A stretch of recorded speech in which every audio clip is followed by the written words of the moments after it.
창세기 12장 1절부터 3절의 말씀. 여호와께서 아브라함에게 이르시되 너는 너의 고향과 친척과 아버지의 집을 떠나 내가 내게 보여줄 땅으로 가라. 내가 너로 큰 민족을 이루고 네게 복을 주어 내 이름을 창대하게 하리니 너는 복이 될지라. 너를 축복하는 자에게는 내가 복을 내리고 너를 저주하는 자에게는 내가 저주하리니 땅의 모든 족속이 너로 말미암아 복을 얻을 것이라 하신지라. 아멘. 보통 우리가 어떤 한 사람의 아름다운 역사를 기록한 우인전을 보면 보통 모든 생애를 미화하는 경우가 많습니다. 보통 이 우인들을 보면요, 일단 태몽부터가 남달라야 됩니다. 용이 하늘로 올라간다 하는 게 거의 단골 메뉴죠.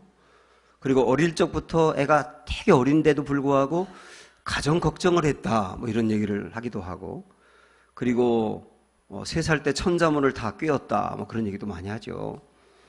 그러면서 그 부모 속을 썩혀드린 적이 한 번도 없고, 어릴 적부터 마을에서 이 아이에 대한 칭찬이 자자했다, 이런 얘기도 굉장히 많이 합니다. 그러니까 한 사람의 위대함을 부각하기 위해서는 많은 부분들을 미화해야 되거든요. 근데 성경은 우인전과 많이 달라요. 성경은 입에 담기 어려울 정도로 부끄러운 이야기를 적나라하게 보여주기도 합니다. 유다라고 하는 사람은 며느리 다말과의 관계에서 쌍둥이를 낳거든요. 이 있을 수 있는 일이라고 생각을 하세요? 성경에서는 그걸 가감없이 보여줍니다.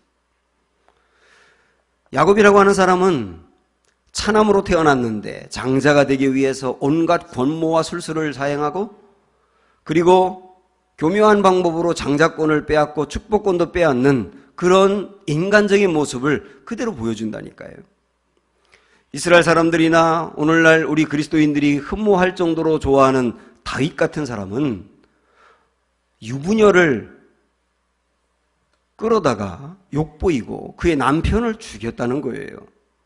그 이야기가 빠짐없이 성경에 그대로 드러나고 있어요. 그리고 심지어는 예수님의 족보에 그 이야기가 그대로 적시되고 있습니다. 한번 말씀 볼까요? 다윗은 우리아의 아내에게서 솔로몬을 낳고 라고 마태복음 1장 6절에 말씀하고 있거든요.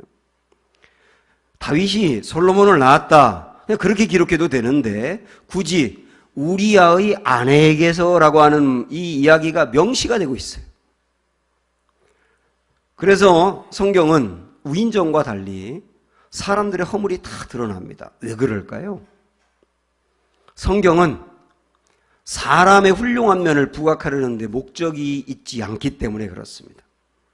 성경은 사람의 주인공이 아니에요. 성경의 주인공은 오직 하나님뿐입니다.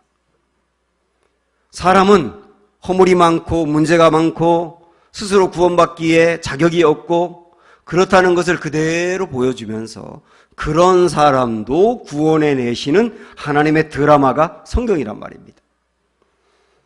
물론 성경을 보면 훌륭한 어떤 사람들의 모습이 나오기도 합니다. 그래서 우리는 그 사람들의 아름다운 모습을 본받으려고 하거든요. 어느 정도는 본받는 게 필요하다고 생각을 합니다만은, 여러분 만약에 아브라함같이 훌륭한 사람이라든지 모세 같은 아름다운 사람이라든지 이런 사람들의 그 모습을 그대로 따라가려고 본받으려고 애쓰고 노력하다 보면 좌절하게 될 거예요. 나는 도저히 그 사람들 같이 살 수 없다는 걸 깨닫고 좌절하게 될 겁니다.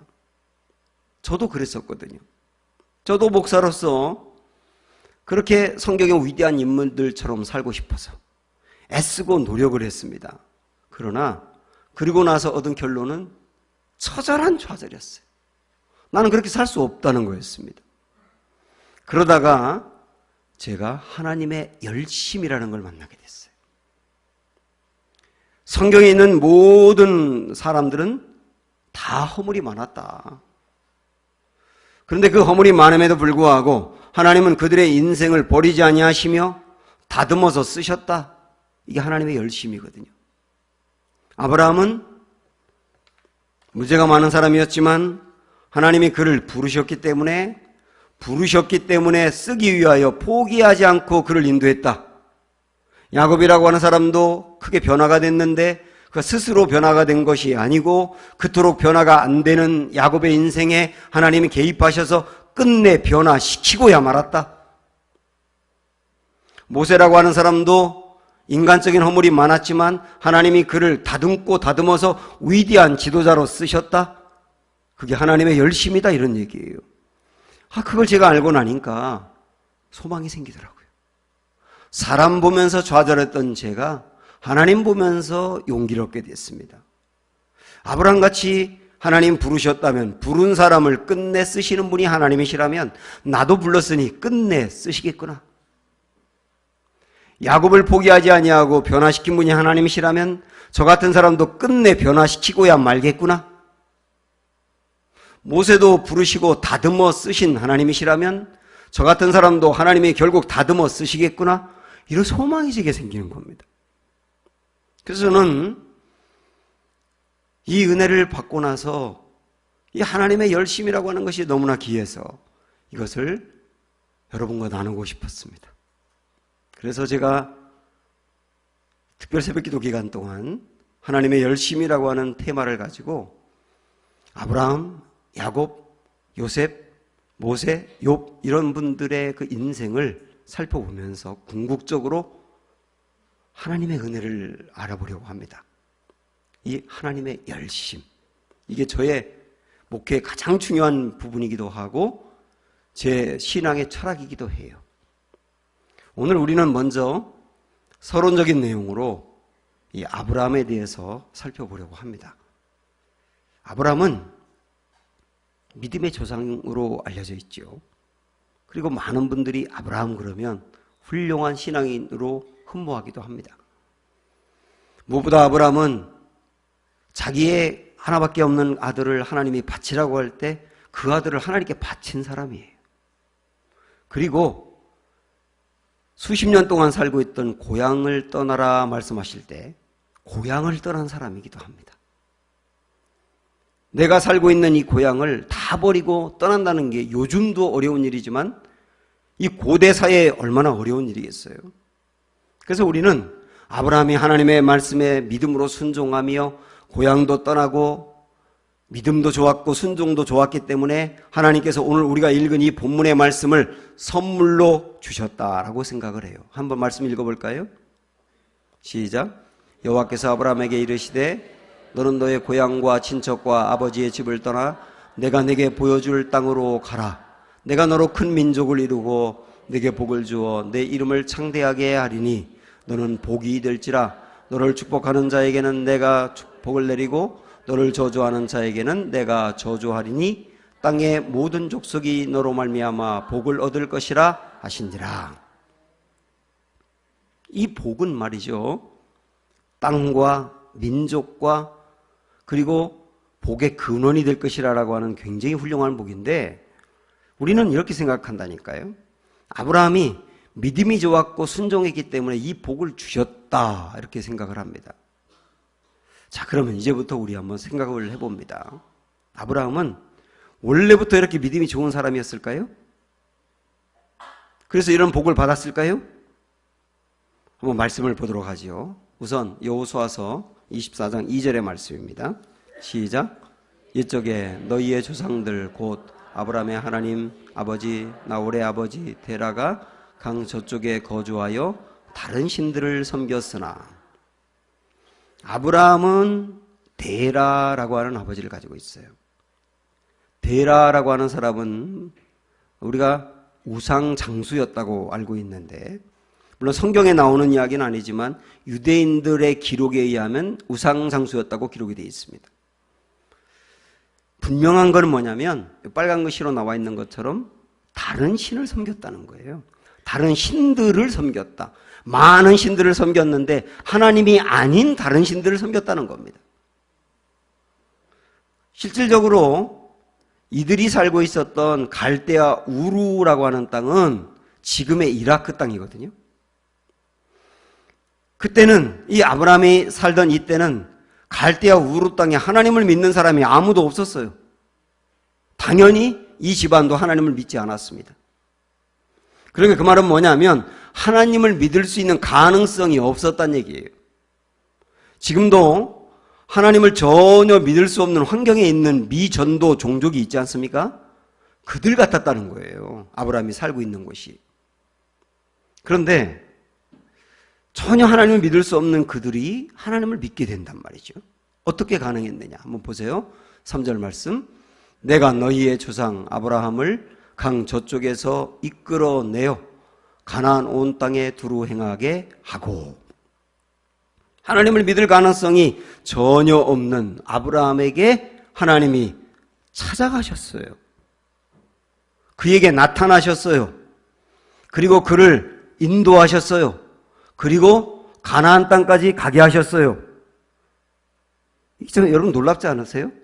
하나님을 믿을 수 있는 가능성이 전혀 없는 집이고 그 지역이었는데 하나님이 아브라함을 이렇게 이끌어내셨다니까요.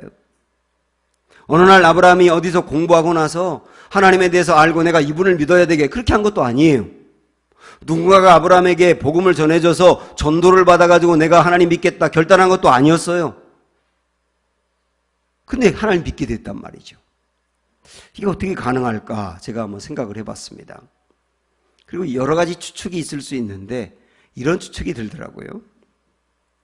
어느 날 아브라함이 잠을 자는데 참 신비한 꿈을 꿉니다. 하나님이 여호와 하나님이 아브라함에게 나타나서 이러시는 겁니다. 아브라함아, 나는 너를 안다. 나는 여호와라고 하는 신이다. 너는 나를 모르지만 나는 너를 안다. 내가 너를 이끌어내어 복을 받게 하고 싶다. 지금 살고 있는 이 땅을 떠나라. 그러면 내가 너의 앞길을 인도할 거야.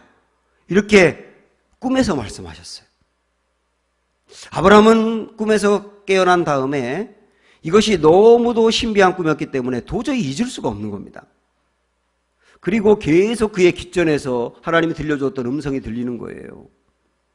그리고 거역할 수 없는 어떤 힘이 자기를 막 움직이는 겁니다. 그래서 아버지와 이야기하지 않았겠어요? 근데 아버지는 우상장수였기 때문에 우상장수는 보통 종교성이 강합니다. 그리고 신이 말씀한 것을 거역하면 큰일 난다는 것도 알고 있어요. 그래서 이 아들에게 이거는 떠나야 되는 일이다. 그러면서 이 아들과 함께 떠났다고 우리가 예측해 볼 수 있습니다. 물론 다른 가능성도 있겠지만요. 어쨌든 하나님이 아브라함을 찾아가서 그를 인도해내어 가게 됐다는 거예요. 이거는 마치 요즘 우리 개념으로 이야기한다면 어떤 사람이 하나님을 전혀 믿지 않아요. 그리고 하나님을 믿을 수 있는 환경도 아닙니다. 그런데 그가 어떤 이유로 인해서 교회를 나오면서 하나님을 믿기 시작했다는 이야기와 똑같아요. 그게 하나님의 인도해내시고 찾아가서 부르시는 손길이라고 할 수 있습니다. 그래서 아브라함의 이 가족은 오랫동안 살고 있던 그 땅을 떠나서 하나님이 인도하는 대로 점점 가고 있습니다. 그러다가 하란이라고 하는 곳에 이르러서 거기에 머물러 살아요. 창세기 11장에 있는 이 말씀을 한번 볼까요? 시작. 데라가 그 아들 아브람과 하란의 아들인 그의 손자 롯과 그의 며느리 아브람의 아내 사레를 데리고 갈대아인의 우르를 떠나 가나안 땅으로 가고자 하더니 하란에 이르러 거기 거류하였으며 데라는 나이가 205세가 되어 하란에서 죽었더라. 자, 이렇게 볼 수 있습니다. 아버지 데라와 아브람, 조카 롯, 그리고 그의 집안 식구들이 다 같이 고향을 떠났거든요. 그리고 가다가 하란이라고 하는 곳에 오게 됐습니다. 하란은 교통의 요충지였거든요.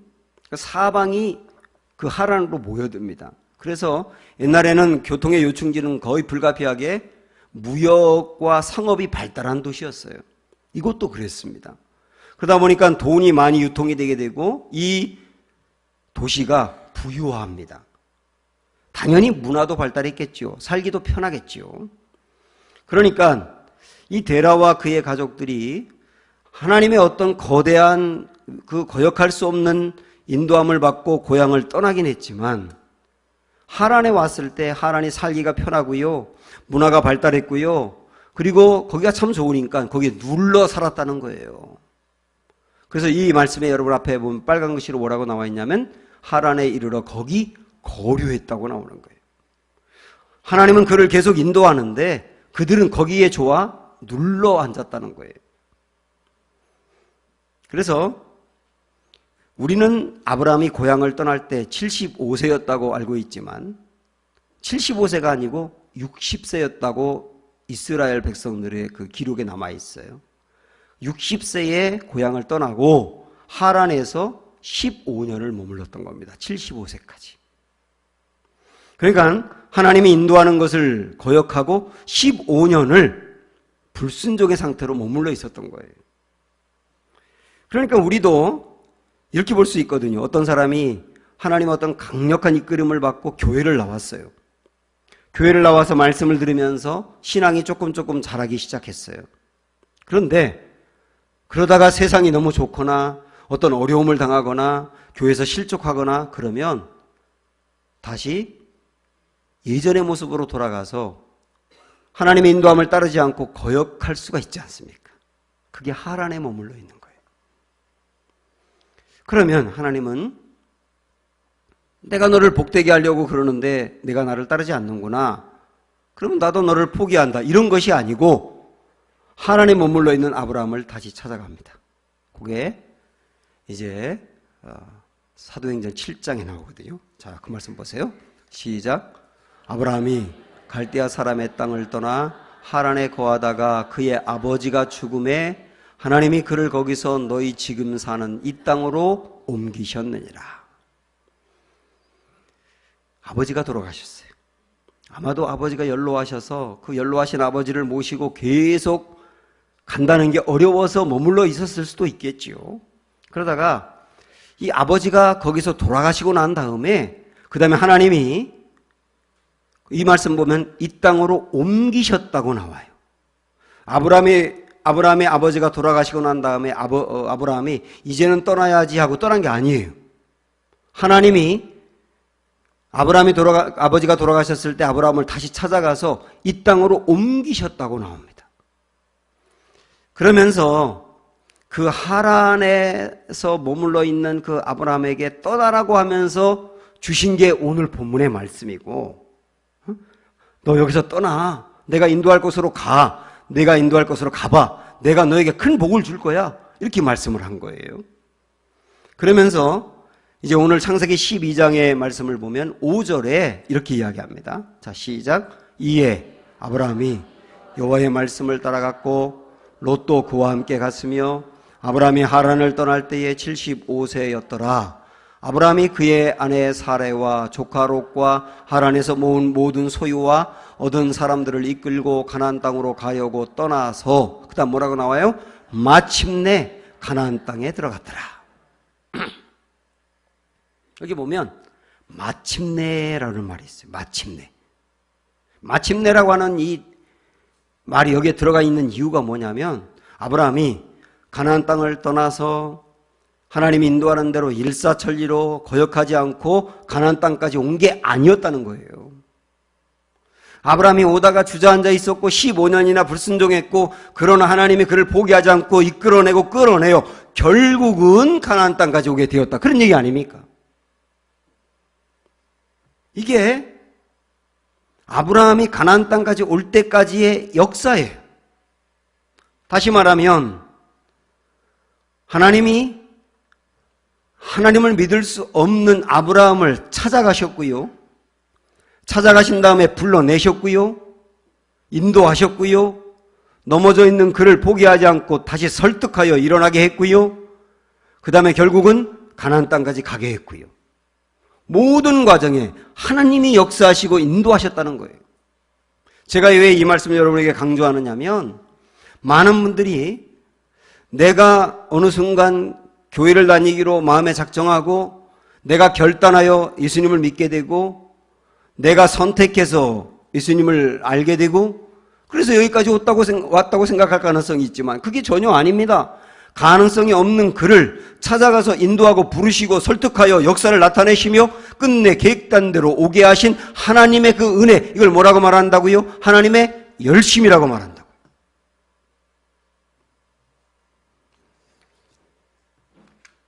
그래서 우리는 아브라함의 이 역사를 쭉 살펴보면서 로마서 11장에 있는 이 귀한 말씀을 읽지 않을 수가 없어요. 시작. 하나님의 은사와 부르심에는 후회하심이 없느니라.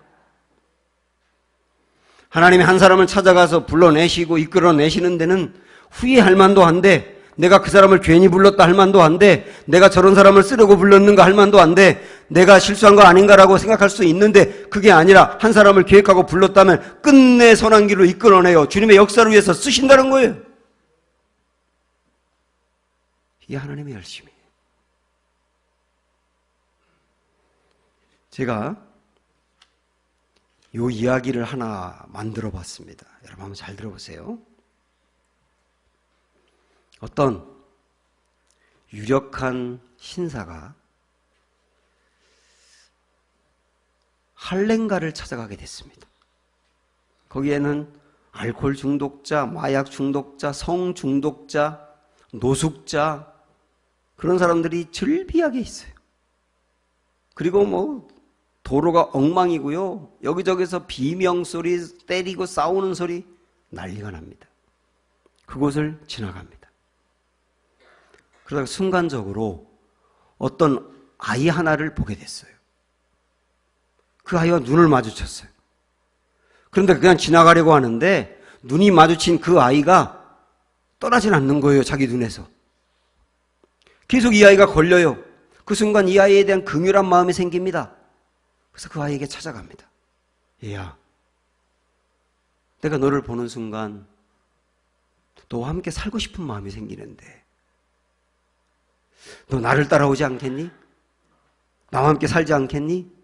내가 너를 좋은 옷도 입히고 맛있는 것도 먹이며 학교를 보내서 훌륭한 사람으로 만들고 싶은데 너 나를 따라오지 않겠니? 그럼 여러분 같으면 어떻게 하겠어요? 예, 그러고 따라가겠어요? 싫어요, 그러겠죠. 싫어요, 그러는데도 불구하고 이 신사는 계속 그 아이를 설득해서 결국은 손잡고 데리고 갑니다. 이 아이는 그렇게 마음에 원치는 않았지만 어떤 거대한 힘이 자기를 끄는 것 같아서 자기도 모르는 사이에 끌려가는 거예요. 그러나 이 신사를 따라가긴 하지만 신사를 온전히 믿지 못합니다. 한편으로 생각하면 좋은 분 같기도 한데 한편으로 생각하면 자기를 이용하려고 하는 것은 아닌가 하는 의구심도 생기지 않겠어요? 그래서 집에 따라가긴 했지만 그 신사가 사준 옷도 입고 맛있는 것도 먹기는 하지만 마음은 열지 않는 거예요. 그러다가 어느 날 학교를 가는 길에 학교를 다니는 것도 그렇게 원치 않아서 결국 도망을 갑니다. 그리고 옛날에 살던 할렘가로 다시 들어갔어요. 그러니까 이 신사는 그 아이가 없어졌다는 것을 알고 할렘가로 찾아가서 이 아이를 또 데려옵니다. 그리고 집에다 또 데려다 놓고 설득해서 학교를 보냈더니 또 도망가는 거예요. 또 데려와요. 그러기를 여러 번 한 겁니다. 아니, 내가 낳은 아이도 아니고 내가 꼭 그렇게 길러야 될 아이도 아니고 그러니까 이 아이가 자꾸 도망가면 에이, 너는 아니구나 하고 버릴 수 있지 않습니까? 근데 버릴 수 없는 마음이 이 안에 있는 거예요. 결국은 이 아이가 학교에서 어떤 아이를 두드려 팼습니다. 상처를 입혔어요. 그리고 경찰서에 끌려갔어요. 그 이야기를 듣고 이 신사는 경찰서로 달려가서 경찰관들 앞에 무릎을 꿇어요. 그리고 이 아이를 용서해달라고 빕니다. 한 번만 용서해달라고. 이 아이를 제가 잘 교육하겠다고. 그러면서 뭐라고 말하냐면 제가 이 아이의 아버지인데요 라고 말하는 거예요. 내가 아버지인데요, 제가 책임지고 이 아이를 잘 지도할 테니 한 번만 용서해 주세요 라고 말하는 겁니다. 그래서 결국은 용서를 받아가지고 이 아이를 데리고 다시 집으로 옵니다. 그리고 그날 밤 이 아이를 재웠어요. 이 아이가 잠든 사이에 신사가 이 아이의 방으로 가가지고 아이의 얼굴을 만집니다. 머리카락도 만져요. 그러면서 이 아이를 위해서 기도하다가 눈물이 떨어지는데 이 아이의 얼굴에 눈물이 뚝뚝 떨어지는 거예요. 아이는 자다가 깨었어요. 그리고 자기 위에 떨어지는 눈물을 느꼈고 자기를 위해서 기도하는 이 신사의 기도 소리도 듣게 됩니다. 그 순간 이 아이는 이분이 나를 진짜 사랑하는구나 하는 걸 알게 되는 거예요. 그래서 마음을 열어요. 그때 이 아이가 깨어난 것을 알고 신사가 이 아이에게 말합니다. 얘야, 이제부터 내가 너의 아버지야.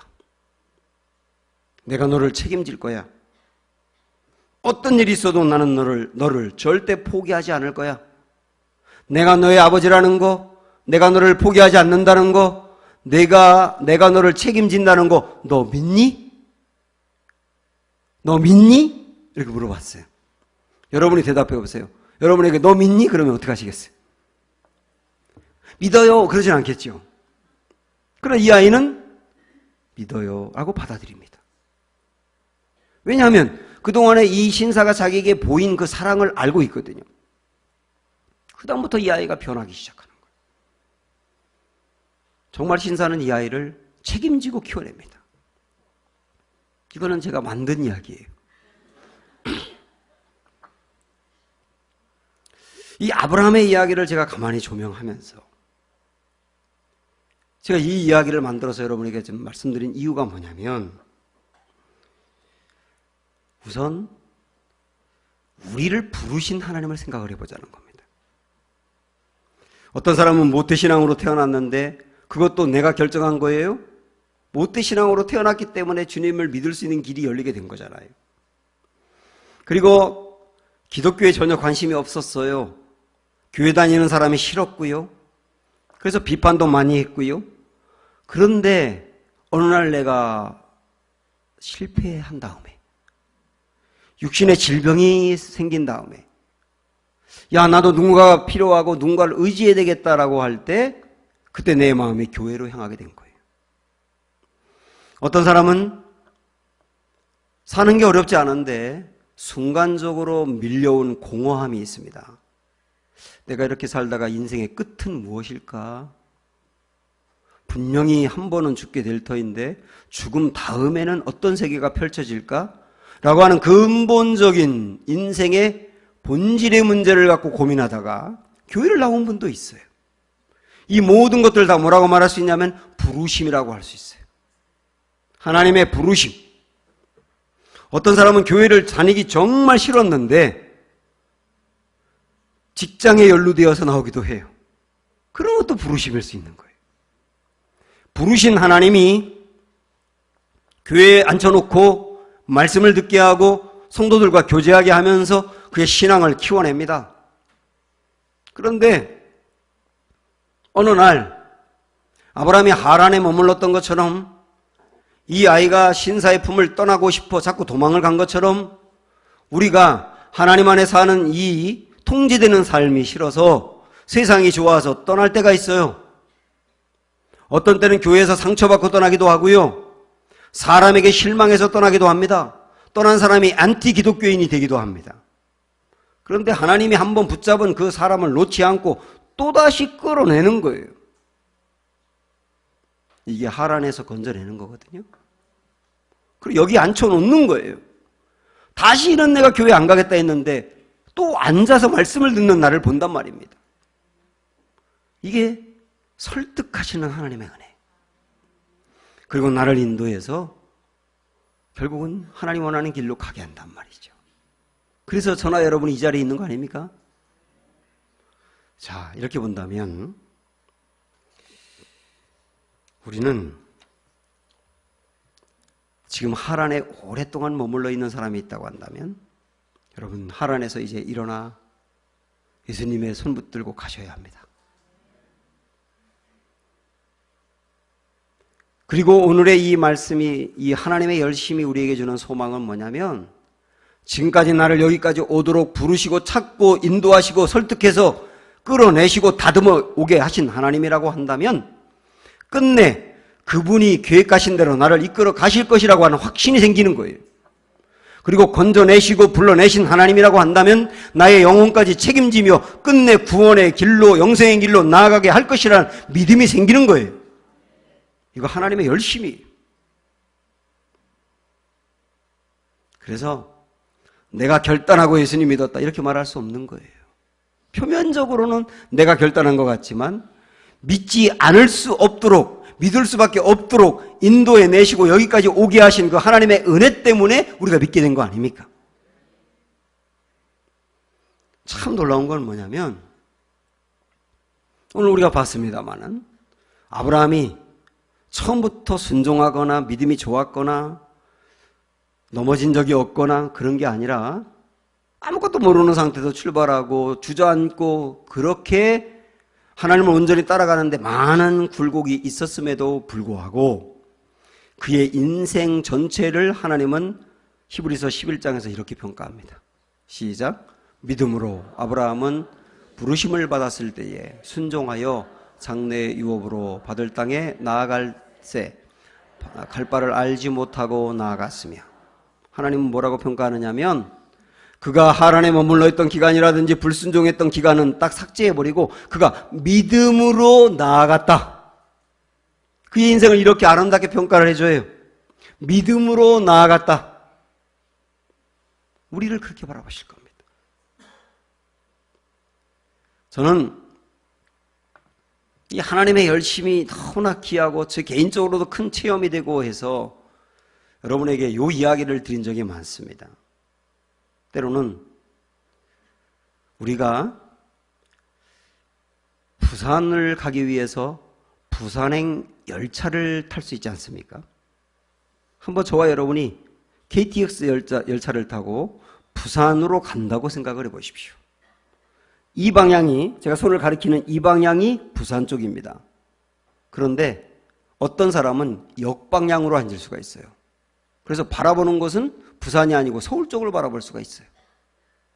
어떤 사람은 그 기차 안에 타가지고 술을 마시다가 토하고 소리 지르고 승무원들이 제지하는데도 불구하고 뿌리치면서 사람에게 욕하기도 하고, 그래서 어떤 사람과 붙어 싸우기도 하고, 기차 안에서 이런 오만 가지 못된 모습을 보이고 부끄러운 모습을 보일 수도 있잖아요. 중요한 건 뭐냐면 역방향으로 앉았든 기차 안에서 술을 먹고 토하고 싸우고 욕하고 노래하고 부끄러운 모습을 보였든 부산행 열차를 타고만 있으면 끝내 부산에 간다는 거예요.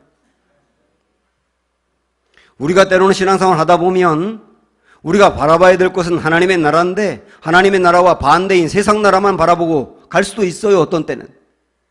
그리고 기차 안에서 일으켰던 부끄러운 모습처럼 성도로서 참 부끄러운 모습을 보일 때가 있고 주저앉을 때도 있어요. 그러나 하나님 품 안에 남아있기만 한다면, 하나님 품 안에 붙어있기만 한다면, 하나님의 손을 잡고만 있다면 우리는 끝내 부산행 열차를 타면 부산에 가는 것처럼 하나님의 나라로 가게 될 거예요.